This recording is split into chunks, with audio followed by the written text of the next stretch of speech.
সমালোচনা করলে তো আপনি সব কিছু নিয়ে করতে পারেন।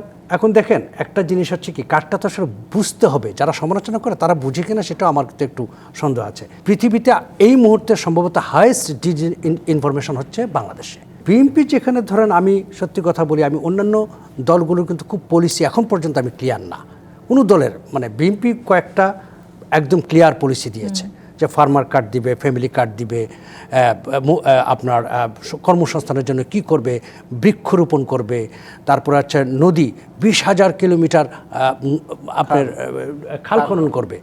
তো এই যে একদম ক্লিয়ার, কিন্তু আমরা বুঝতে পারছি এই কাজগুলো বিএনপি করবে। আবার এই কার্ড নিয়ে অনেক সমালোচনাও আছে। না, সমালোচনা করলে তো আপনি সব কিছু নিয়ে করতে পারেন।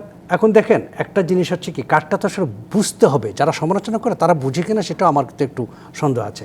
যেটা হচ্ছে যে একটা কথা, যেটা এই যে সোশ্যাল মিডিয়া নিয়ে এত কথা হচ্ছে, সোশ্যাল মিডিয়াতে দেখেন কেন এত ডিসইনফরমেশন বাংলাদেশে, আপনি যদি একটু চিন্তা করেন। পৃথিবীতে এই মুহূর্তে সম্ভবত হাইয়েস্ট ইনফরমেশন হচ্ছে বাংলাদেশে, এবং পৃথিবীতে সবচেয়ে কম ডিসইনফরমেশন কোথায়? স্ক্যান্ডিনেভিয়ান কান্ট্রিগুলোতে। কেন? আপনি যদি দেখেন, বিকজ সাধারণ মানুষের যে বুদ্ধাঙ্ক লেভেল, এটা একটা বিশাল বড় একটা ব্যাপার, যেটা আমরা আইকিউ লেভেল বলি। বাংলাদেশের গড় আইকিউ লেভেল হচ্ছে 74। এখানে সাধারণ মানুষকে খুব সহজেই আপনি ভুল পথে নিয়ে যাওয়া যায় একটি ফটো কার্ডের মাধ্যমে, বলা যায় যে এটা সত্য, এবং সাধারণ মানুষ সেটা বিশ্বাস করে নিচ্ছে। বিদেশ থেকে দেশে রেমিটেন্সের টাকা আসে নিরাপদে, তাই আজই আপনার আপনজনকে বলে রাখুন, রেমিটেন্সের টাকা যেন শুধু নগদেই পাঠায়।